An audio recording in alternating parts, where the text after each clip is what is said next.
यार उसके पास नॉलेज भी बहुत सारा है, उसके पास स्किल्स भी बहुत सारी हैं, लेकिन उसका जो बिहेवियर है, वो बिहेवियर अगर उसका ज़ीरो है ना, उसका एटीट्यूड, उसका तरीक़ाकार, उसका रहन सहन, लोगों के साथ बोल चाल, वो ज़ीरो है तो टोटल ज़ीरो हो जाएगा। अक्सर हम आप लोगों को कहते हैं कि आप लोग अपनी डिग्रियों के नंबरों पे नज़र ना डाला करें। अक्सर जो वालिदैन का आजकल का जो हमारा दौर है ना, वो एक नंबरों की स्पीड में हर वालिदैन की नज़र जाती है। जब भी कहीं कोई रिज़ल्ट आता होता है तो हर बंदे का यही कॉन्सेप्ट बना हुआ है कि नंबर कितने हैं। और यार उसके नंबरों को पहले आप तो चेक कर लेते हो, देखो तो सही कि बच्चा सारा साल स्कूल गया है, उसने पढ़ा है, उसने क्या सीखा है, उसके अंदर क्या चीज़ का चेंज आया है, क्या वो अपने अंदर इस तरह का कोई तब्दीली लाया है जिससे हम परेशान थे और वो चेंजिंग लाया हो, बच्चे ने हमें मुतासर किया हो, उसके बिहेवियर में चेंज आया है, वो अपने बड़ों का अदब करता है, वो अपने टीचर्स के एहतराम करता है, दूसरों के साथ बोल चाल में उसका कैसा रवैया है। अगर इस चीज़ में चेंज आ रहा है तो समझ लें आप लोगों का जो बच्चा स्कूल जा रहा है या जो पढ़ रहा है वो लाजमी, वो वाकई तौर पे एक अच्छे ट्रैक पे है। यार क्या करेंगे ऐसे तालीम को? जो बच्चा बुक्स रट ले, बुक्स पढ़ ले, 100% नंबर ले ले, वो डिग्रियों के अंपार लगाता जाए, नंबर के ग्रेड बढ़ाता जाए, लेकिन उसके अंदर दूसरों से, बड़ों से बात करने का सलीका पैदा ना हो, वो कैसे बोलेगा किसी से, क्या उसका अंदाज़ होगा, उसको ओढ़ना पहनना ना आ रहा हो, उसको बड़ों के साथ अदब से बात करने का सलीका ना हो, छोटों के साथ कैसे बात करनी ये ना हो, वो अपने आप को निखारने में उसके अंदर कोई सुधार पैदा ना हो, तो ऐसी तालीम का मेरे ख्याल में कोई फ़ायदा नहीं है। तो यार लिहाजा मैं आप सब लोगों से यही गुजारिश करता हूँ कि तालीम का मकसद सिर्फ सिर्फ डिग्री और नंबर ना रखें। तालीम का मकसद ये होना चाहिए कि बच्चे के अंदर तब्दीलियाँ जो हम चाहते हैं माशरे में, उसको लाजमी तौर पे उसके अंदर पैदा होनी चाहिए, उसके अंदर हमें दिखनी चाहिए, वो पैदा हो रही है कि नहीं हो रही, तो वो जाके हमारे पास उसकी कारकर्दगी को शो करता है, वो उसके रवैयों को शो करता है। तो इसलिए कोशिश किया करें, जो बच्चा वीक है पढ़ाई के लिहाज से, अगर कोई वीक है, उसके नंबर्स कम आ रहे हैं, तो उसकी लाजमी तौर पे कहीं ना कहीं अगर बेहतरी कहीं हो रही है तो उसको डिसहार्ट करने और होने से बजाय उसको उस ट्रैक पे चलाएं जहां वो रास्ते पे आके अपने आप को एक अच्छा शहरी साबित कर सकें। इसलिए कारकर्दगी पे जाने से बेहतर है, नंबरों से जाने से बेहतर है, उसकी डिग्री के नंबर्स को शो करने से बेहतर है उसके अंदर देखें कि निखार पैदा हो रहा है कि नहीं हो रहा, बच्चा जो हमें जिस चीज़ की तवक्को है वो पूरी हो रही है कि नहीं हो रही, बच्चे के अंदर उठने बैठने का एक अच्छे इंसान की तरह जो गेट्स हैं वो पैदा हो रहे हैं कि नहीं हो रहे हैं, वो बच्चा अपने आप के अंदर निखार पैदा कर रहा है कि नहीं कर रहा। तो ये चीज़ें चेक की जाती हैं। आजकल जो हमारा तालीमी निज़ाम है, जो आजकल दौड़ है तालीम की, नंबरों की दौड़ है, उसने बच्चों का जो तालीमी मकसद है वो सारा ख़त्म कर दिया है। तालीमी मकसद सिर्फ बना दिया गया है कि वो हमारे जो रिज़ल्ट कार्ड हैं, जो हमारे डिग्री है, उसके ऊपर सिर्फ परसेंटेज शो हो जाए, परसेंटेज कितने परसेंट बन रहे हैं या नंबर कितने परसेंट बन रहे हैं वो शो हो जाए। ये नहीं कोई देखता कि यार इस बंदे ने 2 साल, 1 साल, 4 साल स्कूल में गया है, जिस बंदे को पहले बोलना नहीं आता था, जिस बंदे को पहले बात करने नहीं आती थी, जिस बंदे को पहले किसी से बात करते हुए हेजिटेशन होती थी, तो उस बच्चे के अंदर इतना कॉन्फिडेंस तो पैदा हुआ है ना कि वो दूसरों के सामने अपना मुद्दा पेश कर सके, वो दूसरों के सामने अपने आप को बयान कर सके, अपनी अच्छाई बुराई बता सके, या उसके अंदर इतना तो एबिलिटी पैदा हुई है ना कि वो बच्चा जो कभी ना तो अपने आप को सफाई सुथराई का ख्याल रख सकता था, ना उसको बड़ों के साथ बात करने का लिहाज था, लहजा उसका कैसा था, रवैया उसका कैसा है, इन सब चीज़ों पे नज़र रख के फिर देखा जाए कि बच्चे को क्या पढ़ाया और क्या सिखाया गया है। सिर्फ नंबरों पे नज़र रख के कोई भी पेरेंट्स, कोई भी स्टूडेंट्स, कोई भी दोस्त, कोई भी इदारा इस चीज़ को ना ले कि इसके नंबर कम आए हैं तो ये पढ़ता नहीं रहा, वो ये देखे कि इसके नंबर जो कम आए हैं, उन नंबर्स के कम होने की इसकी वजह ये है कि उसकी बेस पढ़ाई में तो बहुत लूज़ थी, बहुत लूज़ है, बहुत डल है, पढ़ाई बेशक उसकी नहीं हुई, नंबर बेशक उसका नहीं आया, उसकी डिग्री बेशक नहीं हुई, लेकिन उसको जो वो एक ड्यूरेशन में, एक स्कूल गैप में, कॉलेज गैप में उसको जो टाइम मिला, उसको अपने दोस्तों के साथ उठने बैठने का, बात करने का सलीका पैदा हुआ उसके अंदर एक कॉन्फिडेंस पैदा हुआ, वो एक अपने आप को समझने लगा कि मैं माशाल्लाह से अब दूसरों के सामने खुद से बात कर सकता हूँ। तो इन सब चीज़ों को मिला के जब देखा जाएगा तो फिर पता चलेगा कि बच्चे की तरबियत हुई है कि नहीं हुई, उसको भेजना स्कूल कॉलेज में फ़ायदा हुआ है कि नहीं हुआ, उसकी डिग्रियों पे या उसके नंबरों पे जब नज़र रखेंगे तो फिर डेफिनेटली हर बंदा, हर वालिदैन, हर दोस्त, हर इदारे वाला यही सोचेगा कि इसमें इसकी जो है ना वो कामयाबी नहीं मिली, या उसको वो चीज़ नंबर नहीं मिले तो वो कामयाब नहीं हुआ। जब वालिदैन या उसके दोस्त या इदारा खुद ये नज़र रखेगा कि हमारे बच्चे के अंदर वो चीज़ें, वो तब्दीलियाँ आई हैं जो एक अच्छे इंसान में होने चाहिए, जो हम चाहते हैं, जिस चीज़ की हमें तवक्को हो, तो वो एक अच्छा शहरी बनने के लायक बन रहा है, आहिस्ता आहिस्ता उसके अंदर वो चीज़ें आ रही हैं, तो यकीनन हर वालिदैन, हर दोस्त, हर इदारा यही चाहेगा, यही करेगा कि बच्चे को कभी भी डिसहार्ट ना किया जाए। और बच्चे को डिसहार्ट करने का मतलब है कि हम एक अच्छे इंसान बनने से बच्चे को रोक रहे हैं। एक अच्छा इंसान बनने से हम बच्चे को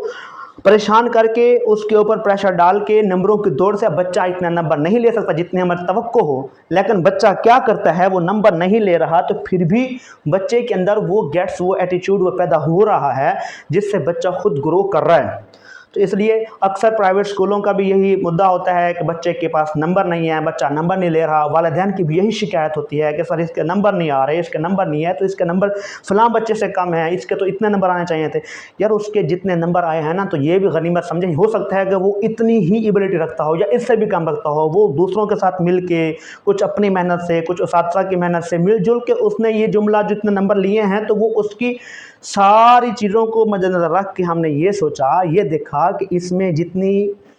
एबिलिटी थी, जितने उसके अंदर गेट्स थे, वो उतना उसने पढ़ाई में तो बेशक वो उतने ही हासिल कर सका है, बाकी चीज़ें उसकी बहुत अच्छी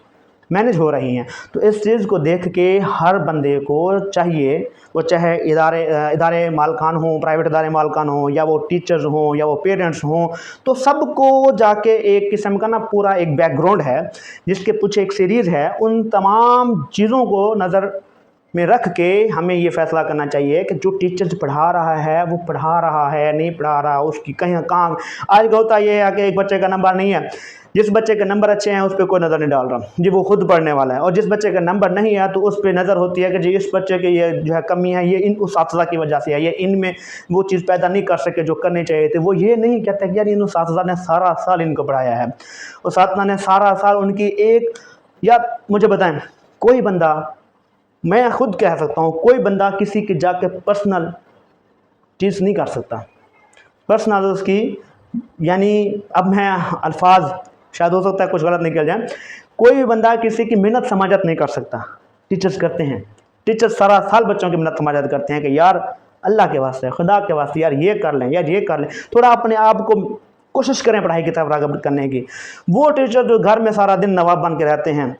किसी की बात तक नहीं सुनते, ना वो वालिदैन को मतलब इतना उनके ऊपर वालिदैन सख्ती करते होते हैं, ना उनको इतना ज़्यादा कोई दूसरा सुनाने वाला होता है, जो वो सारा साल मेहनत करते हैं, जिनको एक अवार्ड मिलना चाहिए था रिज़ल्ट पे या सारा साल पढ़ाने के बाद, उनको अप्रिशिएट करना चाहिए था। अप्रिशिएट करने के बजाय उनको क्या कहा जाता है कि जी ये तो आप लोगों की ये हाल है जी, ये तो बच्चे का नंबर नहीं है। तो यार उनको ये नहीं समझते कि वो भी इंसान है, सारा साल जिन्होंने मेहनत की है, लास्ट में उनको उम्मीद होती है कि हमें अप्रिशिएट किया जाएगा, हमें मुबारकबाद दी जाएगी, हमें हौसला अफजाई की जाएगी हमारे। लेकिन लास्ट में होता क्या है कि उनको सारा कुछ समझ लें कसूरवार ठहरा के उनको चुप करवा दिया जाता है। तो ये चीज़ें आप लोग काइंडली, आप लोगों से यही गुजारिश है, तमाम स्टूडेंट्स से भी, तमाम पेरेंट्स से भी, और जितने भी मतलब इन एजुकेशन से रिलेटेड जितने भी मुंसलिक लोग हैं, जो बंदा मेहनत कर रहा हो ना, उसको मेहनत का सिला देना चाहिए, उसको उसकी मेहनत का जो है ना रिवार्ड मिलना चाहिए। आजकल हमारे एजुकेशन सिस्टम में तो ये हाल है, अब रिवार्ड तो मतलब क्या है, अब हमने अगर देखा जाए मुआशी हिसाब से, तो वो रिवार्ड जो मिल रहा है वो तो एक हर इंसान की एक अपनी कमिटमेंट पे जो भी है सारा कुछ वो मैनेज कर रहा होता है बंदा। लेकिन रिवार्ड का मतलब यह है कि उस इंसान को थोड़ा सा अप्रिशिएशन तो होनी चाहिए ना, उस बंदे की हौसला अफजाई तो होनी चाहिए, यार बहुत माशाल्लाह बहुत अच्छे, आपने बहुत अच्छा काम किया। और बाकी ये कमी कोताही कहीं बच्चे के अंदर भी हो सकती है, कहीं क्लास सिस्टम के अंदर भी हो सकती है, कहीं कोई मतलब जहाँ भी ये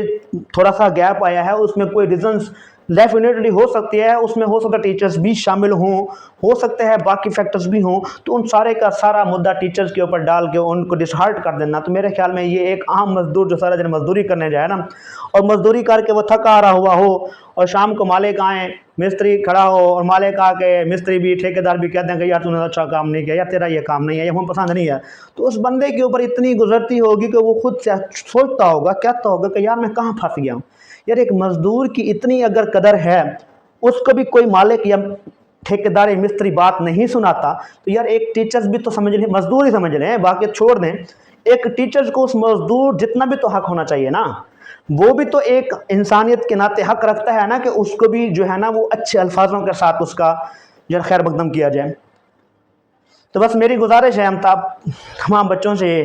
तमाम पेरेंट्स से, और जितने भी मतलब इसके साथ जुड़े लोग हैं, टीचर्स को भी कुछ ना कुछ एप्रिसिएशंस का हक दिया जाए। कोशिश करें किसकी दिल आज़ारी ना हो, जो सारा साल दिन रात मेहनत करता हो, स्कूल में है तो वो टीचर है, घर गया तो वो टीचर है, अब वो ना अच्छा समझ लें इंजॉय कर सकता है, अब कहीं बाहर बैठा हुआ है तो वो अपने आप को एक टीचर्स की शेप में गेटअप में रख के चलता है कि कहीं मेरे स्टूडेंट्स मुझे ये देख के ये फील ना करें कि सर कैसे हैं, क्या कर रहे हैं। तो वो बच्चे तो सब ज़ाहिर है ना वही करते हैं जो टीचर्स करते हैं। अब टीचर्स को बड़ी फूंक फूंक के कदम रखना पड़ते हैं। तो टीचर्स को जब ये सारा कुछ अपनी ज़िंदगी को, अपनी ख्वाहिशात को, अपने स्टूडेंट्स के लिए, अपने इदारे के लिए वक्फ करना पड़ता है और करता है, तो फिर कुछ उन जिम्मेदारियों में से कुछ ये जिम्मेदारियां स्टूडेंट्स के ऊपर भी आती हैं, कुछ इदारे के ऊपर भी आती हैं, कुछ वालिदैन के ऊपर भी आती हैं कि वो सारी चीज़ों को सामने रख के उस टीचर्स को कम से कम इतने अल्फाज तो अदा किए जाए ना कि यार वेल डन सर, बहुत अच्छा, आपने बहुत अच्छा पढ़ाया माशाल्लाह, हमारे बच्चे में ये भी एबिलिटी नहीं थी जितना ये कर चुका है, ये जितना किया है, बाकी मज़ीद इंशाल्लाह हौसला अफजाई के लिए टीचर्स की भी हौसला अफजाई की जाए, बच्चे की भी की जाए। बाकी ज़िंदगी लाजमी नहीं है कि ज़िंदगी ख़त्म हो गई है, ज़िंदगी बहुत पड़ी है, और ज़िंदगी जब तक है तब तक हम इंशाल्लाह स्ट्रगल कर सकते हैं। अगर खुदा ना खास्ता किसी बंदे की किसी भी वजह से बच्चा है, बच्चे को हमने हेजिटेट कर दिया, डिसॉर्ट कर दिया, खुदा ना खास्ता बच्चे ने कोई ऐसा स्टेप उठा लिया, जब बच्चा ऐसा स्टेप उठा लेगा तो फिर हमारे वो नंबर्स किस काम आएंगे? जो हम नंबरों की तवक्को कर चुके हैं, कर रहे हैं, वो नहीं पूरे हो रहे हैं, और खुदा ना खास्ता बच्चे को ऐसे रिज़ल्ट के बाद जो उनके ऊपर प्रेशर होता है वालिदैन की तरफ से या किसी भी तरह से, तो वो बच्चे अगर खुदा ना खास्ता, बच्चे तो बच्चे होते हैं, वो कोई ऐसा स्टेप उठा लें जिससे फिर हमें बच्चों के बारे में पछतावा हो, तो बेहतर है उन बच्चों को हमने गिल्टी फील करवाने की बजाय उनको थोड़ा हौसला अफजाई की जाए, उनको दाद रसी की जाए, उनको दाद दी जाए कि बेटा वेल डन, नो प्रॉब्लम, आप कोशिश करें, इंशाल्लाह आपसे ये होगा, आप करेंगे, आप हिम्मत करें। उनको ये वाले अल्फाज सुनाएं ताकि बच्चे के अंदर हौसला पैदा हो और बच्चा मज़ीद कुछ करने की सोचे, ना कि ये हो कि बड़ी साठ हो के ख़त्म हो के बैठ जब कह दे कि बस मुझसे होता नहीं है, फिर वो कहाँ पढ़ेगा यार सारा साल। वो अब बच्चा है छोड़ के बैठ जाता है, वो स्कूल नहीं आता, वो पढ़ता नहीं है, डिग्री तो उसकी वैसे नहीं होनी थी, नहीं हुई, ना होनी है, वो कहीं वर्कशॉप पे चला जाए, कहीं काम करने वाले के पास चला जाए, कहीं काम सीख ले, तो उसकी क्या वो तरबियत जो स्कूल में हो रही है वो वहाँ होगी, वो उस मैकेनिक के पास होगी, वो उस होटल वाले मैनेजर के पास होगी, या वो उस वर्कशॉप में होगी जो एक स्कूल में एक उस्ताद उसको मेहनत समाइता करके उनको वो सुधारता होता है, उसको बता रहा होता है कि बेटा आपने बड़ों से कैसे बात करनी है, आपने छोटों के साथ कैसे बात करनी है, बेटा आपस में लड़ना नहीं है, बेटा चुगली नहीं करनी, चोरी एक बहुत बड़ा गुनाह है। यानी ये सारी चीज़ें जो उसको यहाँ सीखने का मौका मिलता है, क्या बताएं आपको, वो उसको वर्कशॉप में मिलने का सीखने का मौका मिलेगा? क्या वो सारा कुछ वहाँ जाके सीखेगा? या नहीं मिले डिग्री, नहीं हुए नंबर पूरे, तो क्या हुआ है? तो वो एक अच्छा इंसान बनने के लिए कुछ सीख रहा है ना, तो उसको वो मौका क्यों आप छीन रहे हैं, क्यों मौका उसका ज़ाया कर रहे हैं? तो इसलिए तमाम वालिदैन, स्टूडेंट्स, इदारा हाजा के मालकान जितने भी होते हैं, सबसे जुड़े लोगों से यही एक एज अ टीचर्स रिक्वेस्ट है कि बच्चों को अप्रिशिएट किया जाए, बच्चों को अप्रिशिएट करने के साथ साथ टीचर्स को भी अप्रिशिएट किया जाए, ताकि वो एक सिलसिला जो एक चेन बनी हुई है, उस चेन में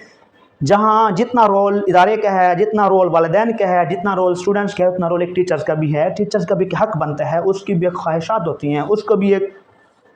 इतना तो हक मिलना चाहिए ना कि वो खुश हो, सारा दिन काम करे, शाम को जाए थका हारा जाके जब अपने चार पे अपने बेड पर लेटे तो उसको यह तसल्ली हो कि यार शुक्र है मैंने आज बहुत अच्छा काम किया, आज मैं माशाल्लाह खुश हूँ कि मुझे मेरे बॉस ने, मुझे मेरे सर ने आज अप्रिशिएट किया। ये तो ना हो सारा दिन काम कर करके जहनी तौर पे वैसे वो थका हुआ हो, जब जाके चारपाई पे लेटे, बिस्तर पे लेटे, तो उसको यही ख्यालात सोने ना दें कि यार आज तो मुझे फ़लाँ वजह से ना बात सुननी पड़ी, आज मेरे बॉस ने ना मेरे काम से वो खुश नहीं है, मुझे ना उन्होंने उनका रवैया मुझे जो है ना खा रहा है। तो ये चीज़ें सारी रात उसको परेशान करती रहें और सारी रात वो सो ना सके, फिर से आए वो सुबह फिर वही हाल, जब वो सारी रात टेंशन में पड़ा रहेगा, सोया नहीं होगा, तो सुबह के क्या काम करेगा? तो इसलिए as a brothers, as a teachers, ये मेरा भी हक है, ये मेरे उन तमाम दोस्तों का भी हक है जो इस फील्ड में हैं कि उनको अप्रिशिएट करना चाहिए। और उम्मीद है इंशाल्लाह इसको तमाम वालिदैन, तमाम स्टूडेंट्स और तमाम जो भी प्राइवेट इदारे के मालकान हैं उन सब से यही रिक्वेस्ट है कि इसको पॉजिटिवली लें, नेगेटिवली ना लें। कहीं ये ना हो कि शायद मैंने किसी के ऊपर जो है ना ऑब्जेक्शन लगा दिया, या मैंने किसी को टीज़ किया, या मैंने किसी के ऊपर टारगेट किया, ये कभी नहीं होता। ये मेरा एज आ टीचर्स पैगाम देना चाहता हूँ तमाम स्टूडेंट्स को, तमाम वालिदैन को, तमाम मुआशरे वाले जुड़े लोगों को कि इंसान बनने के लिए हमें एक दिन नहीं चाहिए होता। पौधा लगाते हैं, पौधे को हम उसकी छाँव पे बैठने के लिए उसकी दिन रात मेहनत करते हैं, उसके ऊपर पानी देते हैं, उसको हम खुदाई करते हैं, उसके ऊपर मज़ीद मेहनत करते हैं। वो 5 साल, 10 साल, 12 साल के बाद बड़ा होता है, तो फिर हम उसके साए के नीचे बैठ सकते हैं। तो इसी तरह कोई भी है, कोई भी चीज़ है, उसको उसके वक्त के साथ साथ उसके अंदर तब्दीलियाँ आती हैं। आजकल के जनरेशन में बच्चों की वो एज नहीं होती जिस एज को हम जिस क्लास में उसकी एज के मुताबिक उसको डाला जाए। आजकल की जनरेशन में बच्चे, वालिदैन चाहते हैं कि बच्चे बस जल्दी जल्दी तालीम याफ्ता हो जाएँ, पढ़ लें, फिर वो बस अपने पाँव पे खड़े हो जाएँ, हमारा फ़र्ज़ पूरा हो। बच्चों की इतनी उम्र और इतना जहन नहीं है कि वो जो चीज़ जो मैट्रिक में पढ़ रहा है उसको वो फ़ौरी तौर पर याद हो जाए। और वो बच्चे ना पीछे से कुछ करके आ रहे होते हैं, ना आगे उनको कुछ याद होता है, तो फिर इस वजह से वो बच्चे काफ़ी डिसहार्ट हो जाते हैं। तो मेरी आप सब लोगों से यही रिक्वेस्ट है, इसको गैप कहाँ पे है उस चीज़ को समझने की ज़रूरत है। उस गैप को हमने कैसे ख़त्म करने हैं, उसका सोल्यूशन ढूंढने के लिए हम सबको मिलकर ये सारा काम करना है। तो यही आप सबसे गुजारिश है कि इस चीज़ को मद्देनज़र रखते हुए हमें इस सिस्टम के अंदर रहते हुए इन तमाम चीज़ों को हमने मैनेज करना है, ताकि हमारी कमी जो है वो बेहतर हो और हमारी खूबियाँ उजागर हों। थैंक यू, जज़ाकल्लाह।